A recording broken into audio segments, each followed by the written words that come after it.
단 하나의 정통 정치 팟캐스트 정봉재 정국구 시작하겠습니다. 자, 오늘 함께 하실 분 최강욱 변호사는 일정상 이번 회에는 빠지고 다음 회에 다시 합류합니다. 좋은 날에. 네, 안녕하세요. 예. 안녕하세요.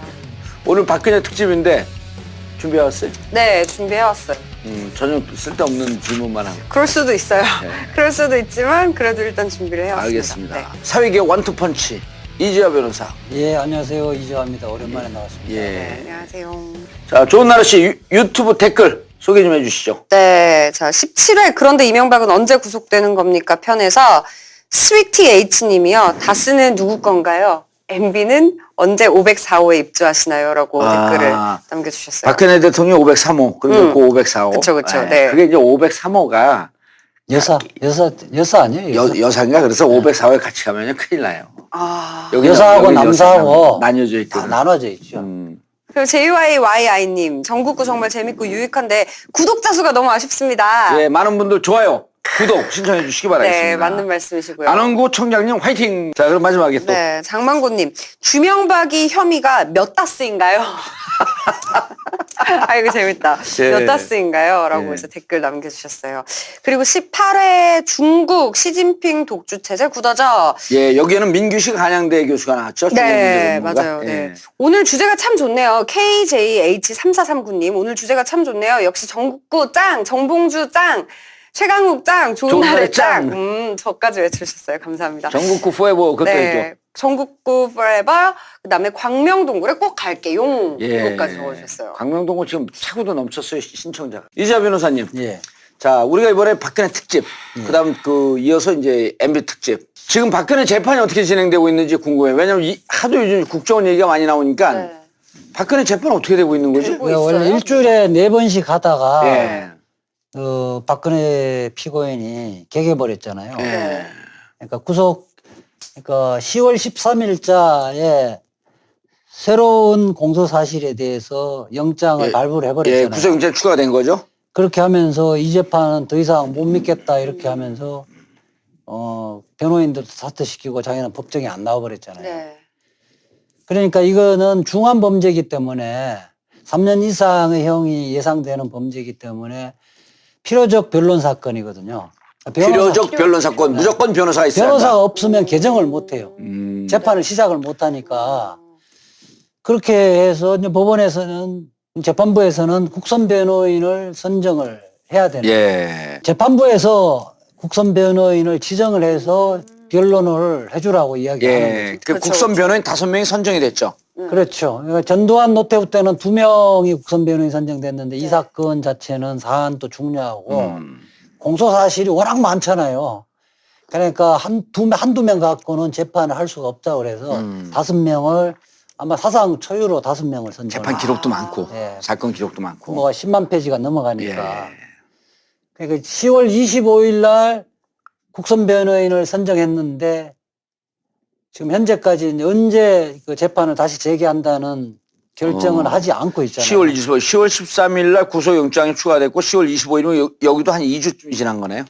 그렇죠. 그러니까 다음 주 정도에 네. 한 11월 중순부터 다시 이제 재판을 재개하지 않을까 싶어요. 예. 이게 국선 변호인이 이제 원칙적으로 30만 원씩 주거든요. 그런데 이제 재판의 횟수, 시간, 변론의 내용에 따라서 이제 추가적으로 더 주기는 하는데 예. 그래서 이제 일반 그 변호사인데 국선 변호를 맡아달라고 하면 안 할 거 아니에요. 일단 머니가 안 되니까. 네, 이게 이제 중앙지방법원에서 국선 변호를 전담하는 변호사들에게 전담하는 변호사는 이 사건을 좀 외면하면 다른 사건을 잘 안 줄 거 아니에요. 그리고 연차도 예. 좀 차등을 둬서 다양하게 5명을 선정을 했으니까. 네. 이제 선정해서 우선 국선 변호인의 기록을 보고 나눠서 볼 겁니다. 전체를 다 10만 페이지 다 보려면 어려우니까 5명이 나눠서 보고 박근혜 피고인을 이제 서울구치소에 가서 이제 접견을 시도를 할 텐데 아마도 박근혜는 대통령은 예. 안 만나줄 것 접견 같아요. 거부. 아니, 일단 출정 거부를 하면 어떻게 돼요? 나 안 나가겠다. 네. 우선 그러니까 제일 먼저 예. 국선 변호인을 자기는 접견을 안 해주면 당사자의 생각을 반영을 해서 변론하기 어려울 거 아니에요. 예. 네. 그럼에도 불구하고 국선 변호인이 법정에 제정을 하면 있으면 재판은 할 수 있어요. 아, 그 피고가 없더라도. 할 수 그래요? 있고 예. 피고인은 또 제정이 돼야 되는데 네.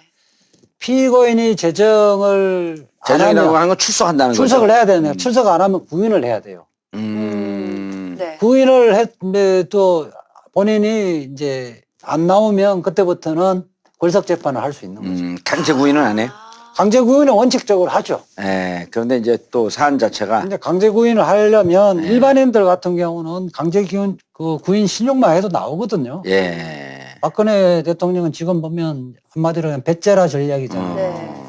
내가 내 몸에 손끝 하나도 건드리지 말라 이렇게 해버리면 사실은 강제 구인 힘들죠. 그럼요. 불상사가 날 수도 있으니까 그렇게 되지만 어떤 행동 설득을 하다가 결국 골석 재판을 할 수 있어요. 예. 그래서 결석 재판이라는 게 그러니까 결석. 하다가 안 되면 결석 재판이요? 그러니까 그렇죠. 없는 피고인이 상태에서. 출석 안 해도 박근혜 대통령 그전에 18가지 공소사실로 기소됐는데 그 전에 공소된 18가지 사실 중에 예. 혐의 중에 가장 이제 중요한 것이 뇌물. 이재용 최순실과 이제 뇌물 사건. 네. 그리고 이재용은 일단 1심에서 뇌물 공여 처리 갖고 5년을 받아서 네. 이렇게 돼 갖고 이것이 인정이 될 경우는 박근혜 전 대통령 같은 경우는 최소한 10년 이상 뇌물 수뢰자니까 이건 세잖아요. 최소한 네. 10년 이상의 형을 받아서 그때 어떻게 예상을 했냐면 20년 구형이 한 13년, 12년쯤 나올 거다. 예. 그렇게 예상을 했었죠. 12년이나 15년 정도 12년에서 15년. 다른 뭐 직권남용 강요 이런 예. 부분들은 뭐 그때 당시하고 사정이 많이 바뀌었죠.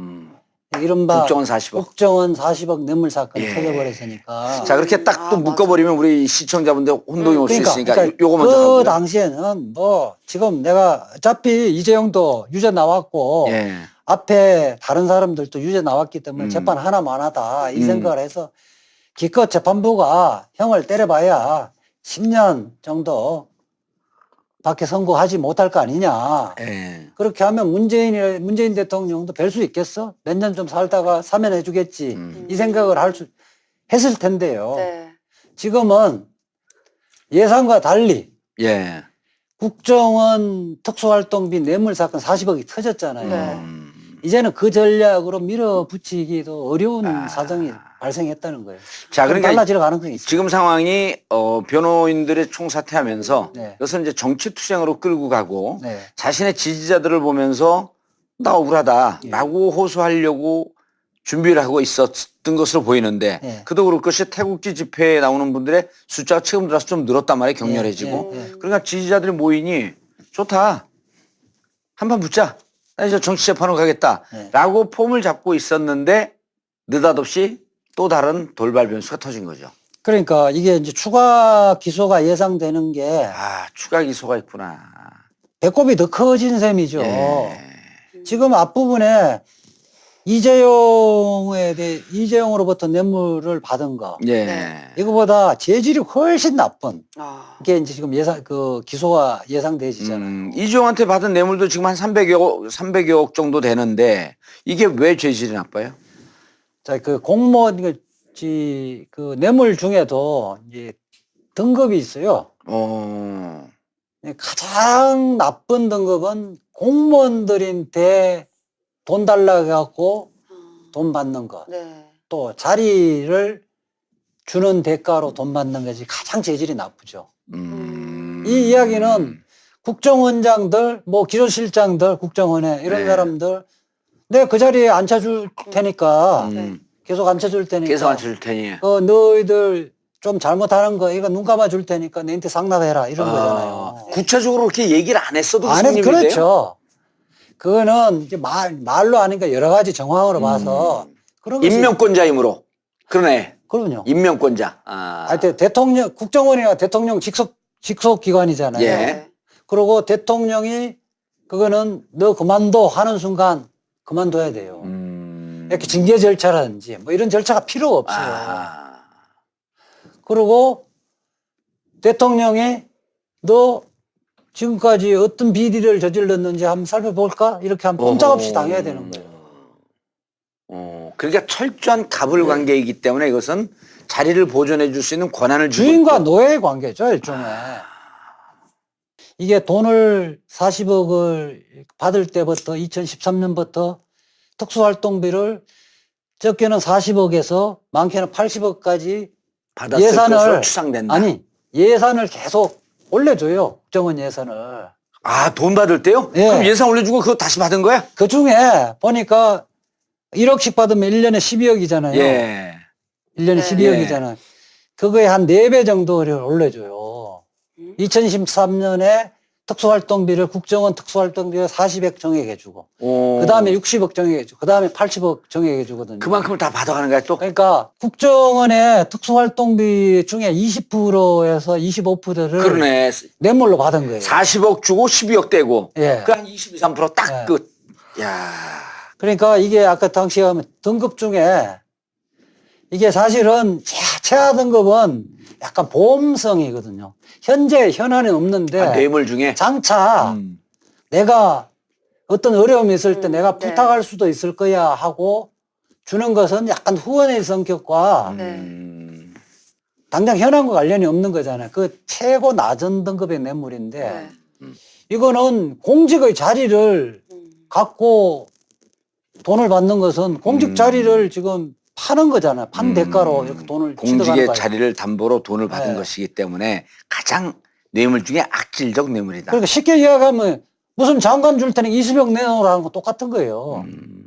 예를 들어서 내가 아니 이재하 변호사가 그 청와대 가갖고 나 장관 자리 좀 주셔 그러면서 본인이 줘서 받는 뇌물보다도 네. 이재하 변호사한테 갖고 야 너 장관 시켜줄게 20억 가져와 이렇게 받은 뇌물이 더 악질이다 이런 거 아니에요? 그래서 이재용 판결에 예.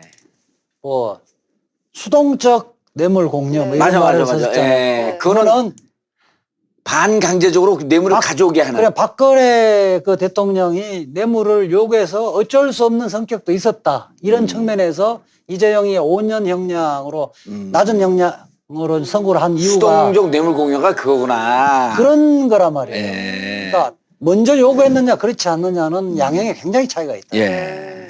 이재만 안봉건이 2016년 7월 달에 이제 더 이상 가져오지 말라고 했다가 9월 달에 다시 박근혜 대통령이, 당시 대통령이 그거 다시 받아야 되겠다 해서 받아오라고 지시를 해서 2억 받았다 그랬잖아요. 예. 그걸 보면 어떤 걸 알 수 있어요? 아, 이거는 요때 그러니까 청와대에서 박근혜 전 대통령이, 당시 대통령이 적극적으로 돈을 요구해서 국정원이 돈을 상납하는 꼴이 되는 거 아니에요. 다시 아주 질이 안 좋은 가져와. 그리고 요때 정치적 시기가요. 네. 이대에서 이대 그 미래대학원인지 그렇죠. 이대에서 예, 이대 사태가 이제 예, 이대 터질 때. 미래대학원 하면서 이대 학생들이 데모를 하면서 네. 결국 학교 우리 졸업장을 이대 학력을 돈 받고 파는 거 아니냐 하면서 역대 이대 졸업생까지 와서 아무도 관심 안 가질 때 이대가 10,000명씩 모였어요. 네. 요 시기예요. 그래서 우리가 그때 아무도 관심 갖지 않지만 힘내라 이대상 자랑스럽다 해갖고 전국에서 그 내용도 나가줬어요. 네. 그 시기이고 정유라 부정입학에 대해서 막 문제가 조금씩 나오기 시작할 때예요. 작년 그 7월서부터 9월 사이가. 그래서 9월쯤 되면 최순실이 이거에 대해서 문제나 위기의식을 갖고 해외에서 도피하려고 그랬던 시점 아닌가라고 우리가 추정을 하잖아요. 2억을 다시 요구할 다시 시점. 오갈 때. 그래서 네. 이것이 지금 일부 기자들이나 검찰에서 최순실 도피 자금으로 주려고 그랬던 거 아니냐. 그럼 그런 이제 그 문제 제기를 하는 사람이 있는데 네. 이게 받은 날이 한 9월 10며칠이더라고요. 예. 2016년. 근데 최순실이가 독일로 나가는 게 9월 3일이에요. 어허. 그럼 그래서- 그때 이 돈을 줘서 나간 건 아니네? 이 돈을 갖고 나간 건 아니에요. 이 돈을 갖고 나간 건 아니고. 그렇다면 예상을 해보면 최순실이가 돈 준 거는 다른 비축해놨던 거를 먼저 주고 아. 채워놓기 위해서 했을 수도 있는 거고. 그렇게 추정해 볼 수 있겠다. 하여튼 뭐 계좌이체나 뭐 이렇게는 안 될 거 아니야. 그러려면 뭐 현금을 받을 이유가 없는 거니까. 예. 만약 최순실 도피 자금을 줬다면 이 최순실이 나가고 난 다음에 돈을 요구한 것이므로 최순실 그 다른 돈 있는 것으로 2억쯤 주고 또 그걸 메꾸기 위해서 돈을 받았을 저는 가능성이 있겠다. 그래서 언론에서 그 펼치는 그런 가설은 안 맞고 네. 이게 보면 이제만 안봉건이 지금 금고가 어디에 금고를 채워놓은 돈을 받아서 예. 지금 어딘가에 꿀단지가 있었다는 거거든요. 관저란 말이에요. 네. 관저고 두 사람은 부속실 비서관들이잖아요. 부속실 이제만 안 본 거는 누가 채용을 한 거예요? 최순실이가 채용한 거죠. 그렇죠. 그리고 실제 우리 국정농단 사건을 보면 부속실의 실제 주인은 누구예요? 최순실이요. 최순실이니까 예. 이걸 전체적으로 나는 이 매달 1억씩 갖고 오는 것을 총관리 책임자가 누구냐? 최순실이 가능성이 높다는 거예요. 최순실이가 기왕에 사놨던 근거를 갖고 튀었을 가능성이 있고, 그거 이제 예상되는 거예요. 이제 그때 당시에 조금 있다가 박근혜 대통령 수사도 받고 해야 되니까 그때 대비하기 위해서 다시 끊었던 거를 이제 돈이 곳간이 비었으니까 채워놓는 거예요. 그 이후에 2억씩 받은 것은 그 이후에 검찰 수사, 헌법재판소의 변론 이런 것들을 대비해서 다시 그 곳간을 채워놓는 비용으로 다시 요구했던 것 같고, 그 전에 비용은 실질적으로 청와대 관저 주인이 관장했던 거다. 그래서 오늘 어제 이영선이가 이제 구치소에 있는데 부르니까 안 나왔는데 하루 후에 바로 자진해서 출석했잖아요. 결국 이 사용처는 사실은 그 비서관들은 잘 모를지도 몰라요. 네. 윤전추하고 이영선 비서관이 예. 제일 잘 알죠. 아니, 거기는 이제 가방 못 쥐고 그 몸종 비슷하게 역할을 그러니까. 했었으니까. 뭐 이제 그렇게 하면 대통령이 좀 달라고 한다고 이야기하면 그 지금 비서관들이 갖다 주면 걔들이 구체적으로 집행할 거 아니에요. 그러니까 나는 그 이영선 행정관이 를 쪼으면 며칠 소환해서 조사를 하면 대략적인 그 사용처의 윤곽이 나온다는 거예요. 그런데 자 이제 궁금한 게요. 네. 자 이게 뇌물죄예요. 뇌물죄만 해당되는 게 아니라 이제 그 특가법상에 국고 손실이 들어갔잖아요. 네. 그것도 좀 설명을 해주셔야죠. 국고 손실의 본질은 횡령인데 네. 국가 돈을 횡령한 거예요. 더 심각하죠. 보통 이제 회사 돈을 횡령하면 우리가 이제 업무상 횡령이라고 그러잖아요. 그것이 이제 거기는 5억 이상, 50억 이상 이렇게 되는 특히 50억 이상 같은 경우는 10년 이상 무기징역까지 예. 선고하도록 해 있는데 국고 손실은 이 국가 돈을 횡령을 하는 경우에는 일반 횡령죄 10배 이상의 비난 가능성이 있다. 제에 해당한다고 10배 해서. 이상의 형벌을 처하게 된다. 그래서 이제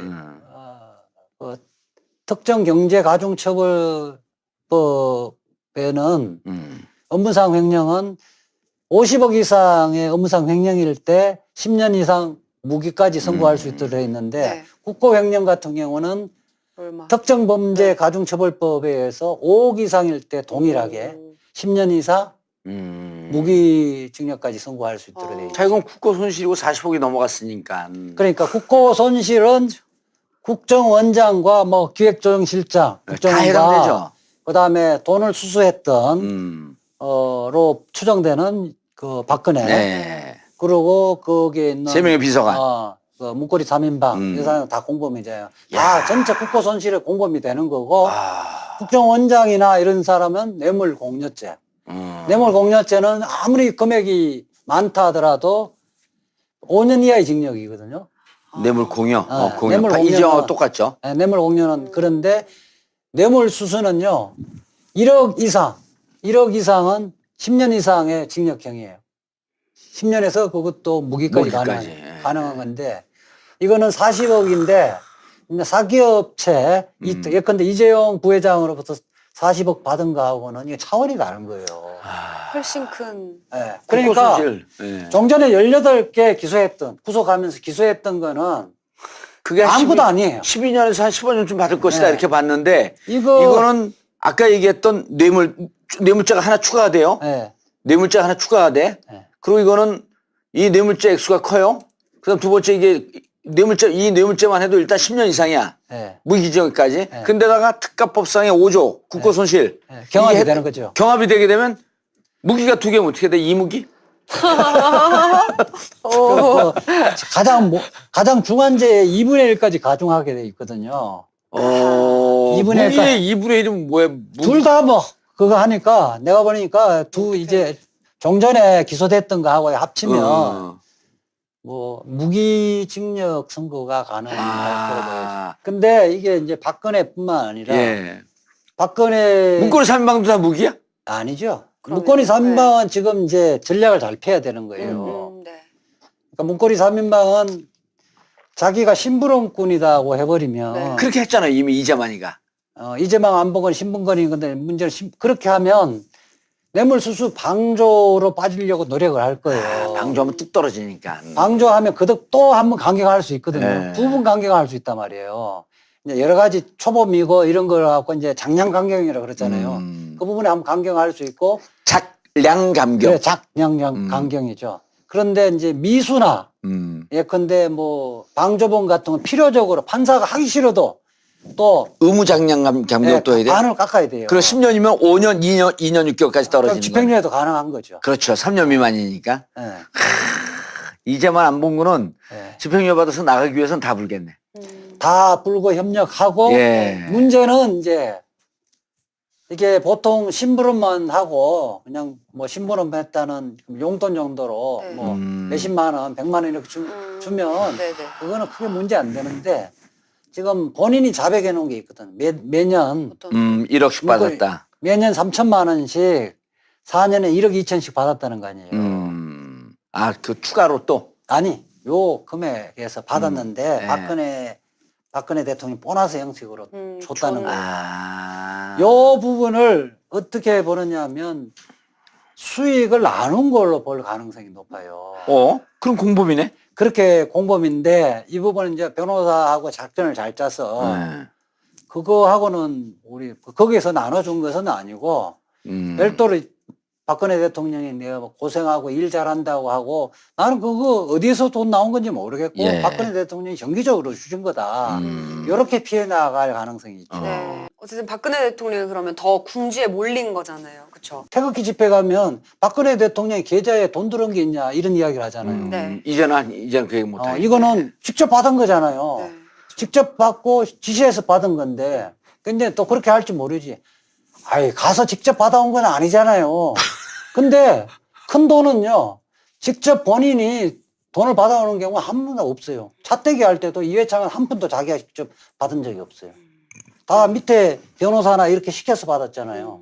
차떼기 할 때 서정우 변호사 가서 서정우 변호사 서정우. 그때 당시 광장의 대표 변호사 법무부 광장의 대표 변호사가 서정우 변호사 가서 만남의 광장에 차 운전수 내리라고 자기가 운전해갖고 와버렸잖아요. 맞아.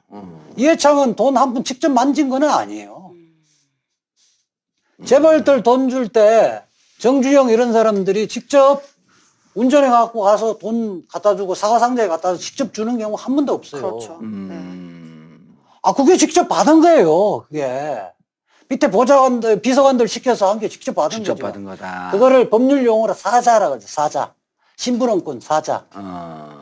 사자는 뭐냐면 대리인이라는 것은 의사 표현을 독자적으로 할 수 있는 사람이 의사 결정을 독자적으로 할 수 있는 사람이 이제 대리인이라 그러고 예컨대 정봉주 의원이 바쁘니까 내가 이재호 변호사를 부를 때 알아서 계약을 체결해. 일단 사자. 이건 대리행위고 대리인이고 사자는 가면 돈 줄 거야 받아와 이러면 가서 정봉주 의원이 보내서 왔는데요 이러니까 알았어 이러면서 가방을 받아오는 거야. 홍봉주 가방. 이걸 사자는 심부름꾼이라고 해요. 심부름꾼은 정봉주 의뢰라 보는 거예요. 야, 이렇게 얘기하니까 네. 거기하고도 연결이 되네. 네. 우리가 오늘 이명박 얘기는 안 하려고 그랬거든요. 네. 박근혜 얘기만 하고. 왜냐면 다음 편에 이명박 얘기를 하니까 이게 BBK가 다스로부터 투자받을 때요. 예. 다스로부터 투자받을 때 김경준이더러 다스로 가라는 거예요. 가서 바로 돈 받아왔잖아요. 아니, 가라는 거야. 그 내용을 가라. 가면은 투자를 할 것이다. 걔 가니까 그 자리에서 195 내줘. 아니요, 100불. 그 자리에서 50억인가 얼마를 내줘요. 예. 처음 보는 젊은 30대 초반의 청년에게 그 월급 사장이 예. 이 사람 그 얼마 걸렸냐면 가니까 투자계약서를 김경준 이렇게 냈잖아요. 그 냈더니 이렇게 사인하고 이렇게 예 그러더니 50억을 내준 거야. 예? 네. 50억을. 그 나중에 이 월급 사장한테 김경준을 이전에 본 적이 있습니까? 그러니까 없어요. 그럼 어떻게 그 돈을. 투자계획 그거 보고 바로 30분 만에 줍니까? 그러니까 그 전망이 있고 유망하고 그러니까요. 한 번도 본 적이 없는데 이럴 경우 이 사람은 사자죠. 김경준은 사자. 즉 누군가 우리는 MB라고 추정하고 있는데 이 MB가 MB의 일을 100% 대행하는. 의사결정은 전화나 다른 형태로 해놓고 음. 내가 시간이 없으니까 우리 지금 그 바지 사장을 앉혀놨으니까 그 사람 보낼 때는 그 사람한테 주라. 그럴 때 김경준은 사자였다. 그 김경준이가 그 대리인으로 가려면 거기 가서 설명을 해야 돼요. 우리 회사가 이렇게 좋은데 이렇게 하면 앞으로 수익률이 예. 연간 30% 나오고 예. 그래서 투자하시겠습니까? 그렇게 하면서 그러면 조건이 어떻다는 이야기를 하면서 그때 계약서를 주고받으면서 계약서를 작성했을 때나 김경준은 대리인이라는 거예요. 근데 여기 대리인이 불가능한 게 그때 김경준은 이렇게 얘기를 해요. 여기 이제 사장님은 나 미국에서와 BBK 한국말도 제대로 못했죠.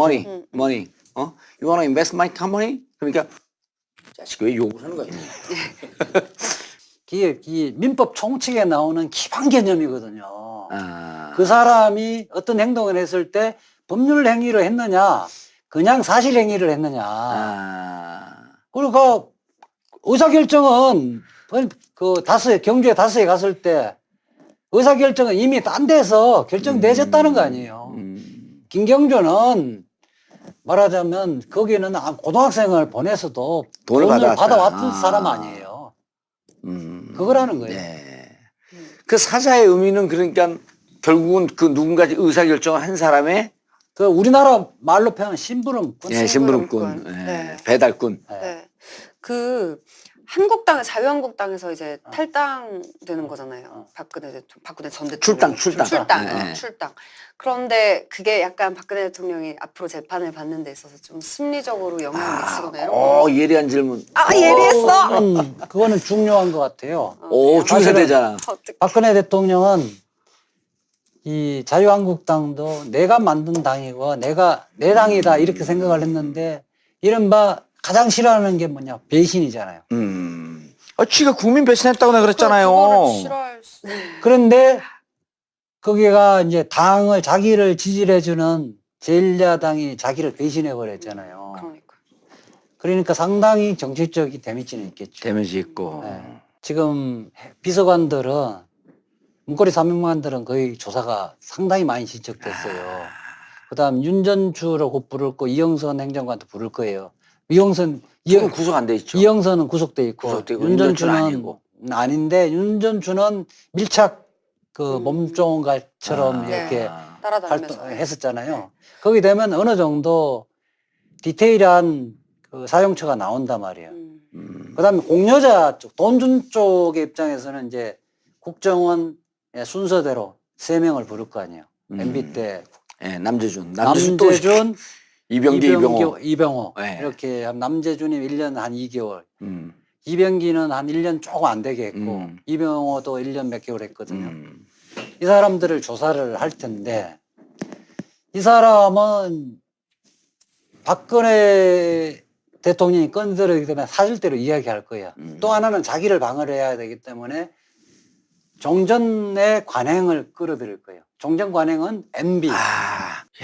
저는 그렇게 생각하거든. BBK나 지금 다섯 누구 겁니까? 그러니까 국민들의 혼동이 와요. 있는데 그 수사는 실질적으로 다시 수사하면 기소는 할 수는 있는데 그 수사는 어떤 형태든 간에 여러 차례 수사를 했었잖아요. 그리고 현재 검찰의 지휘부가 아직도 그와 직간접적으로 연결되어 있는 사람이 있거든요. BBK 특별검사, 특별수사팀. 그 팀들에 지금 살아있잖아요, 검찰에. 있죠. 중심 축을 형성하고 있단 말이야. 최재경, 김기동은 날라갔지만. 김기동도 아직은 옷은 안 벗었죠. 연수원 부원장으로. 약간 비켜나가 있죠. 연수원 연구위원으로 가 있으니까. 그러나 그 밑에 있었던 15명인가 그랬었죠, 그때. 그 팀의 핵심들이 여전히 대검찰청 검찰에 살아있는 검사 지금 유능한. 부장판사, 예. 부장검사급 부장검사. 들어 있죠. 그렇죠. 그럴 뿐만 아니고 뭐 문무일 검찰총장도 직접은 아니지만은 그 BBK 사건의 기획입국 부분에 특수일부장 할 때도 수사를 했거든요. 예. 어쨌든 기획입국과 관련해서 아무도 기소를 못 했잖아요. 그때 그 가짜 편지 예. 쓴 거 타이틀을 뭐라고 적어놨냐면 흐린 하늘에 편지를 써. 예. 그게 달려라 정봉주 제 책의 제목인데 이번에 무슨 그 방송 준비하느라고 그걸 봤거든요. BBK 흐름을. 네. BBK 흐름은 거기 달려라 정봉주 가장 완벽하게 적혀 있더만. 내가 이걸 보면서 그때 당시에 내가 외계인의 심정으로 썼나 봐. 이렇게 완벽한 글을 쓸 수가 없어. 내가 썼는데. 이게 원래가 자기가 재판을 하면 원래 초인적인 능력이 나오는 거예요. 아, 그런 거예요? 자, 그래서 이 건이 예. 남재준을 조사했더니 관행이었다. 예. 전임 국정원장이 하던 대로 난 했다. 예. 그럼 당연히 지금 구속되어 있는 원세인 또 불러. 예. 원세인 뇌물로 또 가. 아, 세훈아 어떡하지 진짜. 그렇게 되면 저는 이명박 대통령의 구속 단초가 여기서 나올 수도 그렇죠. 있겠다. 저는 여기서 나온다고 봐요. 아. 그렇게 하고 BBK도 이 정권 내에서는 나는 재수사를 한다고 보는데 네. 원래 이런 사건은 이제 우리 법률가 서초동 공장에서 용어로는 증거가 분출하면 네. 그때 검사는 어쩔 수 못 분출할 때까지 기다리는 거예요. BBK 사건은. 조나래 씨한테 뭐 140억을 돈 받을 게도 청구했는데 내가 졌어요. 조나래 재판 끝나고 이겼잖아요. 네, 그렇죠. 내한테 돈 줄 필요 없잖아요. 네. 그거 돈 준 거예요. 이게 김경준이고 여기가 그렇죠, 다 쓰고. 김경준. 140억 이 부분이 직권남용이 별거 아니지만 예. 직권남용이 입부가 돼서 줄지 그 나오고. 출구는 결국 주가 조작의 공범이 되어진다는 거예요. 벼랑은 오늘서부터 이게 재심해갖고 형 국가를 상대로 한 민사, 네. 손해배상 청구, 그리고 이런 건 금방 끝나잖아요. 그렇죠. 전체적으로 내가 80%를 갔잖아요. 네. 80%? 네. 80% 중에 나는 이자 변호사보다 조금 많은 30%를 갖고 네. 50%는 우리 사회에 꼭 필요한 기금을 만들었죠. 기금을 만들어갖고, 그럼 80%다 기금 만들어서 그걸 갖고 이른바 진보 진영에 무슨 연구할 수 있는 억울한 사건으로 징역 산 사람들 재심 사건을 위해서 이 비용을 쓰겠다. 뭐 그렇게 도 괜찮은데요. 네. 예. 그게 꼭 진영 논리에 관계없이. 그렇지, 네, 진영 네. 관계없이. 네. 좋아, 그럼 나는 80%다 거기다 쓰겠다. 한 푼도 안 갖고. 이제 마음 바뀌기 전에 이제 약정을 아니, 서면으로 써놔야 되는데. 이게 녹음이 되잖아요. 녹화가. 이게 계약서야, 이게. 그래서 녹화되는데 침 발라서 도장을 딱 찍어놔요. 아. 그래서 박근혜 전 대통령은 지금 기존에 있는 것으로 이미 10년에서 15년 정도 형을 예상을 했는데 네. 국정원 이 문제가 옴으로 인해 갖고 뇌물, 그다음에 특가법상의 국고 손실 네. 이런 등등이 하게 되면 기본 무기에서 많이 잘 봐주면 20년, 25년. 90대 아니 이거 진짜 국민에게 죄송합니다. 사과하고 내 모든 죄를 내가 있습니다. 이게 진즉 이렇게 하고 제가 책임지고 제가 안고 가겠습니다. 이랬으면 상황이 좀 틀려졌잖아요. 완전히 틀려졌죠. 여러 차례 기회가 있었죠. 예. 탄핵 소추가 발의되기 전에 하야라 그랬잖아요. 예, 그때 그때 하야했으면 끝났던 그때 문제죠. 맞아. 사실은 나는 뭐 아무 생각이 없이 했는데 이게 죄가 되는 줄 몰랐는데 지금 와서 보니까 엄청난 죄를 저질렀다. 예. 그 나를 뽑아준 국민들에게 정말 죄송하고 석고대자 하는 기분은 이 순간부터 대통령직을 내려놓고 나는 철저히 검찰 조사에 응하겠다. 그렇게 하고 모든 것은 나로 인해서 일어났던 거니까 내 주변 사람들에게는 다치지 죄를 않게. 묻지 말라. 이렇게 하고 딱 갔어야죠. 그렇게 하고 첫 재판에서 공소사실 다 인정합니다. 딱 그렇게 갔어야지. 알겠습니다. 어쨌든 박근혜 대통령의 재판은 그래서 그 지금 관련돼 있는 건 결과가 나면서 이게 또 가는 거예요? 어떻게 되는 거예요? 그것 좀 설명해 주세요. 자, 그렇게 하면 이제 11월 중순에 이제 재개되지면 종전 재판을 하면서 예. 검사는 이 사건이 이제 공유자 쪽하고 다 수사를 하면 멀지 않아서 올 연말 내에 기소를 할 겁니다. 추가 기소를 할 거예요. 박근혜 추가 기소를 하면 원래 이제 10월 13일 날 구속영장 발부되는데 1심이 6개월 안에 끝나야 된다 그랬잖아요. 네. 이제는 하세월로 가도 돼요. 하세월로 가. 왜냐면 이 이거 또 다시 재판이 이 부분에 대해서 40억 부분에 예. 대해서 또 영장 발부하면 돼요. 아니 그 이재용 재판은 또 1심에서 유죄로 또 나올 거 아니에요, 형, 그 판결이. 유죄 2심에서 유죄 나올 뿐만 예. 아니라 이거 추가 기소를 전번에 아, SK하고 네. 그쪽 그 롯데. 롯데에 대해서 뇌물. 고공소 사실에서 추가 영장 발부됐잖아요. 예, 그 추가 부분에 기소됐죠. 대해서 추가 기소된 부분에 대해서 영장을 발부했잖아요. 예. 그게 이제 2개월에서 4월 16일이면 끝나요. 그러니까 6개월. 그때까지 무조건 1심 판결을 해야 된다. 음. 그렇지 않으면 풀어줘야 된다고 그랬잖아요. 예. 이제는 이제 든든한 이게 또 하나가 생겼잖아요. 국정원 뇌물. 이거는 재판 자기가 나오기 싫으면 나오지 나오지 말라. 말라. 재판 천천히 할 테니까 벌써 해도. 재판하고. 천천히 해도 돼요. 예. 천천히 재판하면 이게 미결 구금이 굉장히 힘든 거거든요. 맞아요. 기결되지면 모든 희망을 포기하기 때문에 적응하게 돼 있다고. 네. 미결 구금 일수는 뭐 사람이 희망 고문이라고 그러잖아요. 기대를 하고 아, 있다는 게 맞아. 굉장히 고달픈 거예요. 시간이 안 가는데 기결수 되면 시간 잘 가요. 박근혜 대통령 이제는 빠져나갈 길이 없다. 그렇죠. 예. 그리고 지금 진행되고 있는 재판이 4월 16일까지인데 이제 그 구속 기간, 네. 구금 기간, 구속 기간이나 이런 것도 걱정하지 말고 추가 기소되면 이것 갖고 재판 쭉 하고 또 첫 번째 게 형이 확정되면 또 쭉 하고. 예. 그렇게 하고 덩달아서 예. 이 사건이 40억이 이명박을 다시 끌고 가는 거예요. 서울구치소를 끌고 가는 거죠. 살아서 그 교도소 나오기 힘들겠네. 그렇죠. 예. 그렇다고 봐야죠.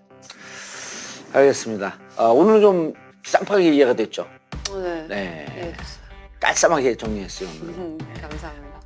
자, 정봉주 전국구 마치겠습니다. 감사합니다. 감사합니다.